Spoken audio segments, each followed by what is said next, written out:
ಸಭಾಧ್ಯಕ್ಷರೇ, ರಾಜ್ಯದ ಜನತೆಗೆ ಒಂದು ವಿಚಾರ ಹೇಳಕ್ ಬಯಸ್ತೀನಿ.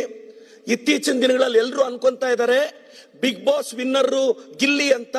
ನಾನು ಹೇಳಕ್ ಬಯಸ್ತೇನೆ, ಬಿಗ್ ಬಾಸ್ ವಿನ್ನರ್ ಗಿಲ್ಲಿ ಅಲ್ಲ, ನಿರ್ಮಲಾ ಸೀತಾರಾಮನ್ ಮೇಡಮ್ ಅವರು. ಸಭಾಧ್ಯಕ್ಷರೇ, ಯಾಕೆ ಅಂತ ಹೇಳ್ತೀನಿ. ಕೊಟ್ಟಿರೋ 50 ಲಕ್ಷದಲ್ಲಿ 18% GST, 13% income tax, 4% cess, 52% Nirmala Sitharaman madam ಅವ್ರಿಗೆ ಹೋಗೋದ್ರಿಂದ ನಿಜವಾದ Bigg Boss winner Nirmala Sitharaman madam ಅವರು ಅಂತ ನಾನು ಹೇಳಕ್ ಬಯಸ್ತೀನಿ. ಸಭಾಧ್ಯಕ್ಷರೇ, ಪಾಪ ಮಂಡ್ಯ ಹುಡುಗರಿಗೆ ಹೋಗೋದು ಬರೀ 48%. ಅಂದ್ರೆ ಟ್ಯಾಕ್ಸೇಷನ್ ಸಿಸ್ಟಮ್ ಯಾವ ತರ ಕಾಮನ್ ಮ್ಯಾನ್ ಗೆ ಸಮಸ್ಯೆ ಆಗ್ತಿದೆ ಅಂತ.